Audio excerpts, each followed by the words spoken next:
keep the momentum going. What I mean by that, if you're looking for a role, what I really urge you to do is to keep in action.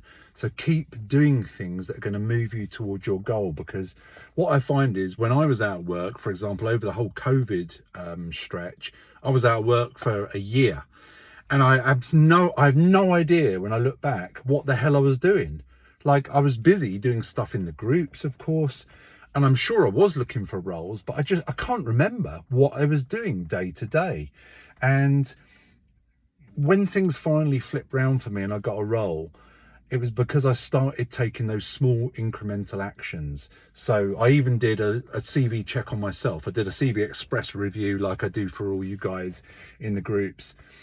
So I went to my CV and thought, right, if I'm looking at my CV, and I'm going for the sort of roles I really want to attract, what are the 3 top things that I need to fix on my own CV? So I really tried to sort of distance myself from my own CV, because that's really difficult, isn't it? You're so close to your CV that you can't sometimes see the wood for the trees. So I really tried to be objective and step away from my own CV and try and think of, I'm trying to go for these roles here. What am I missing in my CV? And I made some changes, small changes, because my CV was already in pretty good shape, of course. But I made some small changes, re-uploaded it to all the websites, and I got 3 or 4 calls within the first week. And it wasn't just because I'd triggered, the website, that I'd uploaded a new CV and they were just fishing and saying, oh, are you looking for a role, Dave?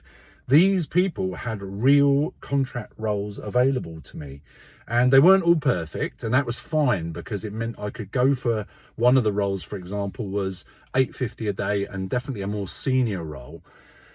But I put myself forward for it, had an interview, so I was lucky enough to get the interview. So that was a tick box. CV and LinkedIn is looking good, because they checked me out, I'm sure they did, and they wanted to get me in for an interview.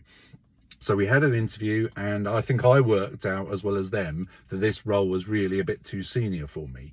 And if I'm looking back, honestly, I always believe things happen for a reason.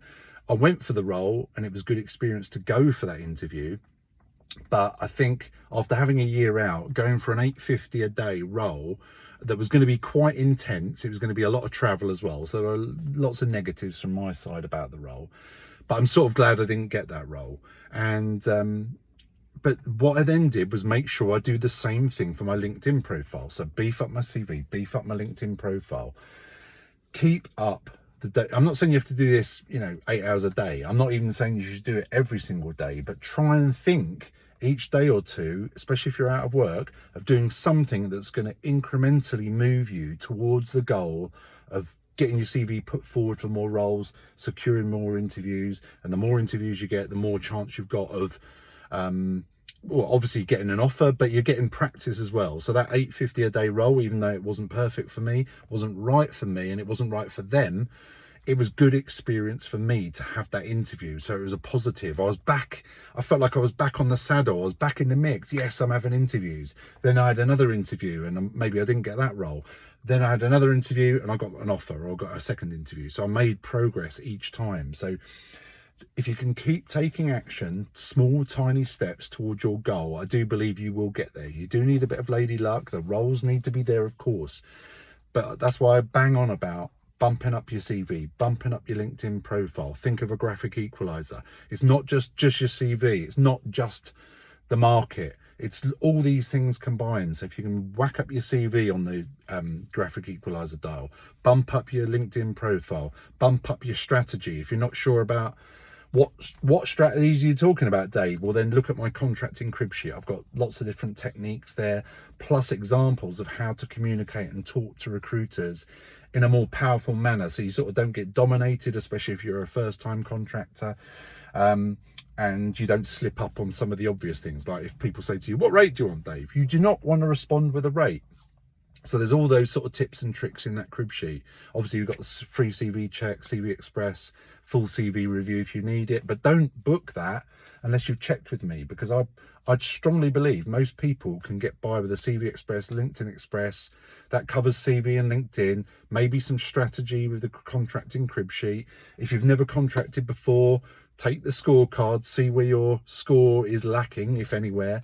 And if it's, for example, on the mechanics of contracting, look at my short little video course, because that might plug in all the gaps, give you a nice firm foundation so that when you do jump to contracting, you understand all the pros and cons and all the ins and outs of finances, taxation, dividends, all that sort of stuff, inside, outside IR35. So try and up your game in as many of those levels as you can.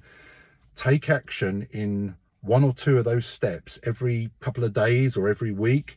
And then I think the weeks won't turn into months, and the months won't turn into a year like they did for me.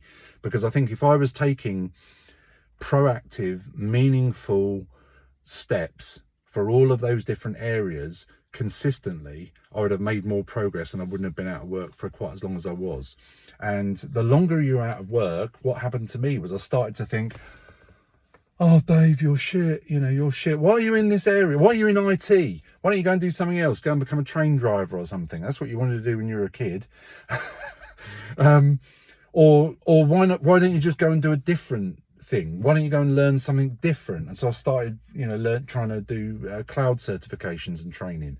But we all know that starting from scratch with an online training course, even if you get a certification, is not, again, a magic bullet. It's not a silver bullet.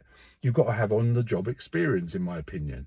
That said, that training that I did, and I haven't even got the certification yet, but that has been positive to me, because when I've then had a contract at post office, for example, and they were using AWS, at least I could say I've done the AWS certification training. I haven't been certified yet, but I've done all the training, so at least I understand AWS and all the concepts of it, for example. So that was beneficial, but not on its own. I had to do all the other things as well.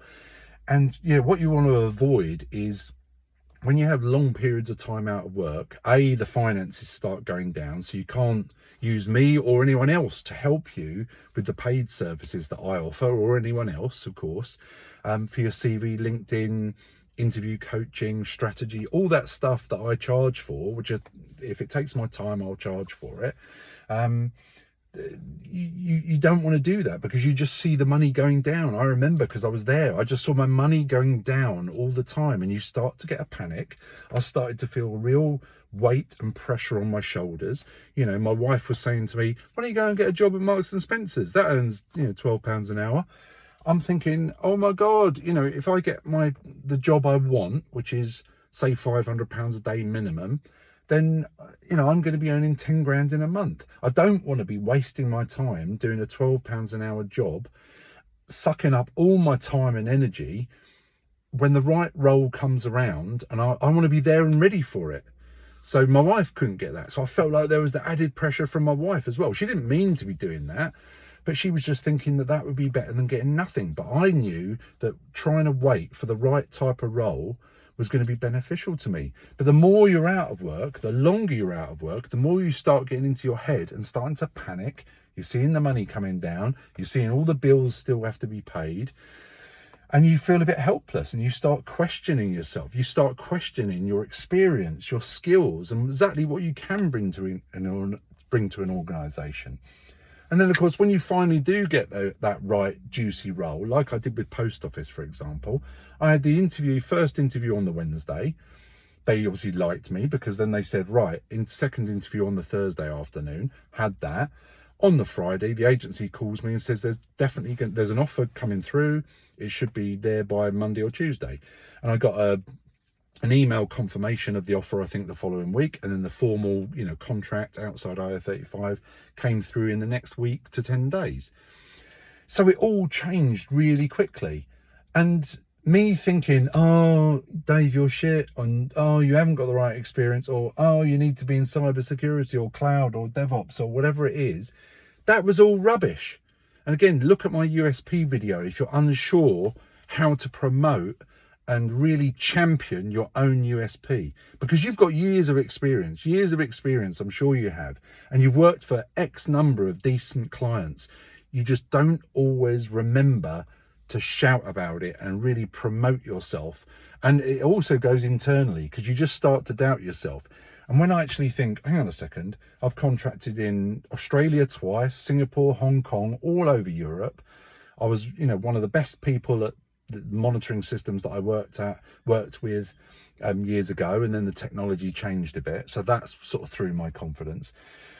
But I've got experience of working at all those blue chip companies that are on my CV. And that's what I bring to any organization. I know that this company did things well, this company did things badly, this company did a bit of both. And that is what the skills and experience I can bring to a role, and my passion for loving what I do. Solving problems within IT. It's not IT that's my passion, it's the solving of problems, helping people to do their jobs faster, more efficiently, easier, and helping companies save money, for example. So that's what I really tried to champion and own, but I'd sort of forgotten that. So you've got to remember all those things you're going to bring to the party, you're going to bring to the organization that you're going to go and get that interview for. So the key takeaway, I think, just to finish on, is take consistent action towards your goals. And if you want help or support, then use my free services. If you've got the money, because again, I understand it. If the money's going down, you start panicking about spending 50 quid, even if it might get you a £500, help you get a £500 a day job. You can't see that. All you can see is the 50 quid going out of your account. So I totally understand that. But just see, the earlier the better. When you're out of a role, don't let it become 6 months, 9 months, 12 months, because then it becomes a lot more pressure on yourself. Because I know I've been there. But if you are in dire straits, then just reach out to me. I will try and direct you to as many resources as I can help you with, okay? But the crucial thing is do something. Ask for help, send me a DM on LinkedIn, or drop me an email, and I will always respond to your messages, okay? Hope you had a fantastic Easter weekend. I'm just off home now to a lovely roast lamb dinner and a glass or two of red wine, okay? All the best. Wish you all the best for the future. Cheers, bye.